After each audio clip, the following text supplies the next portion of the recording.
The accounts of a certain particular entity are some of the most disturbing reports one could ever examine. The encounters with this entity have dated back centuries and have been permanently penned into various historical documents. Each culture or area that encountered this being had its own name for it. The operator, the tall man, even master. Today, it is most commonly known as Slender Man. In recent years, it's actually been a phenomenon that's been taking off, and it's been pretty viral. It's even gotten to the point where the legend has its own video game being developed for it. However, its presence in history is certainly undeniable. There are many recorded accounts documenting encounters with this entity. One such disturbing account, stemming from a German journal dating as early as 1702, writes, "My child, my Lars, he is gone, taken from his bed. The only thing that we found was a scrap of black clothing. It feels like cotton, but it is softer, thicker. Lars came into my bedroom yesterday screaming at the top of his lungs that the angel is outside. I asked him what he was talking about, and he told me some nonsense fairy story about the tall one. He said he went into the groves by our village and found one of my cows dead, hanging from a tree. I thought nothing of it at first, but now he is gone. We must find Lars, and my family must leave before we are killed. I am sorry, my son. I should have listened. May God forgive me." Despite different cultures attributing different names to this being, all descriptions of it share some very common traits. The Slender Man is described as being a tall man. In many reported experiences, it is said to have the appearance of wearing a black suit and maybe even a tie. Now, there's an important distinction to be drawn here. If this being indeed wears a suit, it can be concluded that it has an awareness and some sort of intelligence. However, if it does not, and it just seems to have the appearance of doing so, then it's hypothesized that it has a natural ability to merge in its surroundings, and in this case that would be with our society, our culture. It may be why this entity has even been evasive for so many centuries, despite an ever-evolving and ever-changing culture. It is also reported as having no eyes, no mouth, no hair, and no distinguishable facial features. Different reports describe it as ranging anywhere between 6 to 15 feet in height. Its behaviors vary from report to report. It has reportedly stalked victims, in some cases for years. Psychological torture is a common tool this being employs, though any definite particular reason as to why it does what it does is anyone's best guess. The only general certainty that can be drawn from this entity's behavior is that it is malevolent. Now, there was actually an interesting list compiled which described potential traits of the Slender Man. This list was compiled after there were a number of burning buildings with unknown causes that had several deaths and a few surviving witnesses. Now, these traits are listed in a sort of chronological order, and this is what that list says. Slender Man will find interest in a victim for reasons unknown.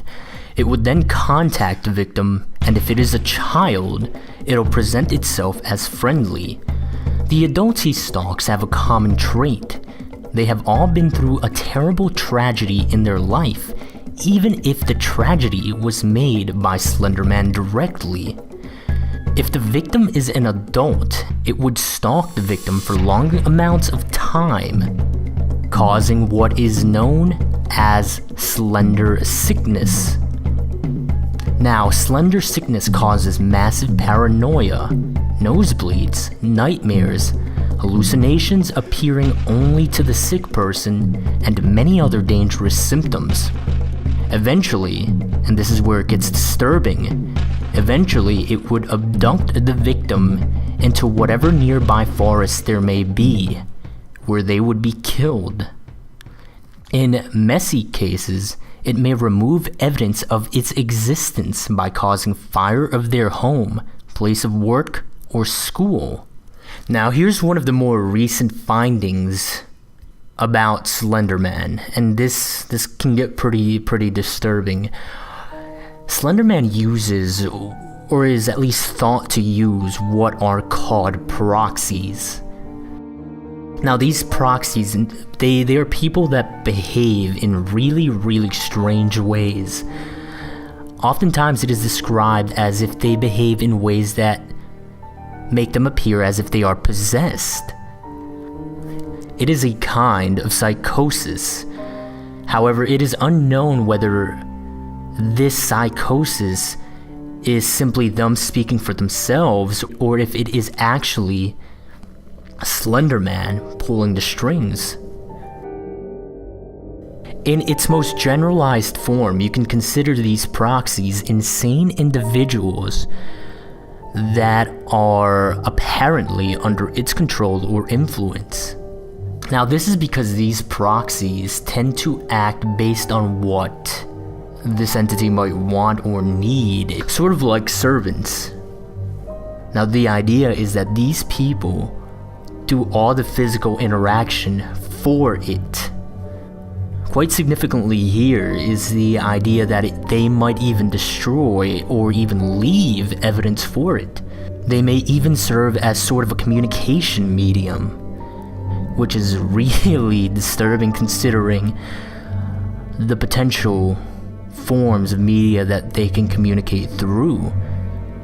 Because this includes creating any sort of electronic media to communicate with whomever they might feel the need to. So it might be possible that there are videos or files out there with communication from it. This idea, it kind of brings you as close as possible to this, as directly as possible as you can get. One final point, you cannot choose to be a proxy. There are reports or accounts in which people have tried where they've wanted to, but it doesn't work that way. In short, it chooses you, you do not choose it. And that, I think, is probably one of the scariest aspects of this entire thing. Apparently there are organizations tracking it, however not much is known about this as one would suspect. In fact, it's even to the point where one of the organizations is literally just called the organization. It's been given aliases such as Optic Nerve, the Unknown Organization, the Bureau, and even the Anti-S-Walker Unit. But all in all, it's just an unnamed organization. One report states that there was an interview with a detective. This detective did not state where he worked from, he only stated that they were based in Washington in the United States. Based on these reports, it is known that the organization pretty much knows about as much as we do when it comes to the Slender Man. However, some extra information includes that they refer to Slender Man as a serial killer whenever they are talking to civilians. They have been researching this entity for many years. They believe he has killed and that he's active throughout the nation, and they do not know how to neutralize him. But beyond that, there is very little known about this organization. There's actually another very interesting foundation that very little is known about. The foundation itself is called SCP. This foundation's initials stand for secure, contain, protect. What they essentially do is they find anomalous objects that are considered not to belong in physical reality or in nature, and they contain them because these objects might be seen as a threat to the stability of our existence. The items they contain are actually referred to as SCPs, and this foundation has actually contained an SCP that is often thought to be the Slender Man because of its nature and the way it works. This SCP is called SCP-582.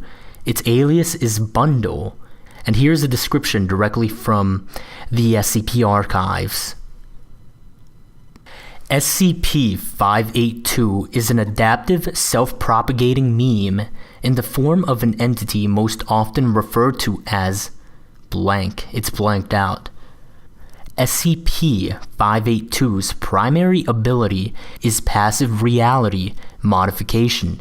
Any fictional account written about SCP-582 will become a factual record of a manifestation of the entity in which SCP-582 will carry out all actions attributed to it in the narrative.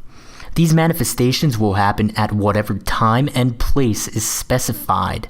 If no specific location or time is given, the manifestation will occur at any opportunity that will meet the narrative's criteria. Now here's what's really interesting about how they are handling this, and for this reason we are here in the video solely referring to this SCP by a factual name in which no narrative can be established. This is how they're handling it. It says, all major internet search engines are to be monitored for any references to SCP-582 under any of its known names. Copies of all media relating to SCP-582 are to be stored in Secure Archive 582. The original sources of these materials and all records regarding the individuals responsible for the creation of such are to be expunged as outlined in Document 582-RP.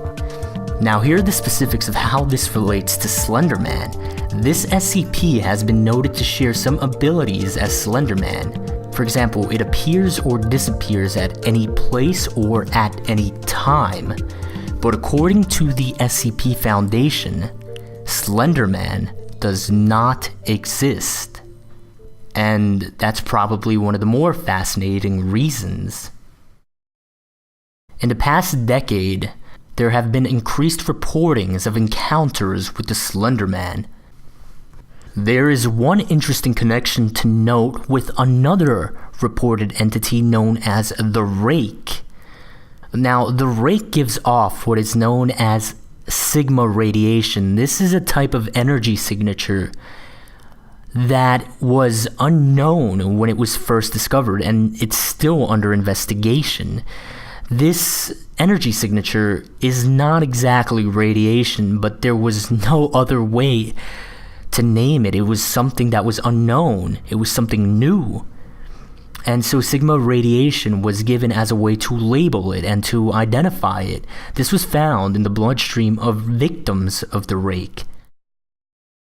What's interesting here and its connection to Slender Man is that Slender Man, in one or two cases, maybe a few, left behind what was a sort of fabric, a piece of cloth. And this cloth gave off that very same energy signature. Now, more information will be compiled for a future summary video of what the Rake is. But because of all of this, it is thought that there is some relation between the Slender Man and the Rake. There have even been mentions of a modern cult who worships the Slender Man, who see him as some sort of holy being and that his actions are a blessing. The Slender Man is certainly one of the most notorious entities in existence.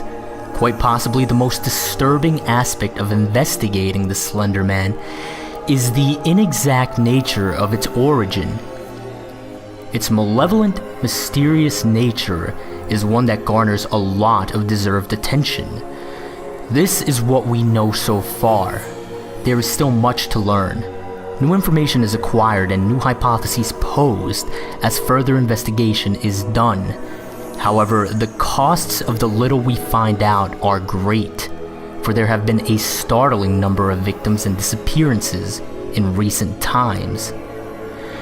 Yet all information is valuable, for if we do not know or understand how this entity operates, its motives, its purpose, how could we ever hope to escape it should we be misfortunate enough to encounter the Slender Man for ourselves?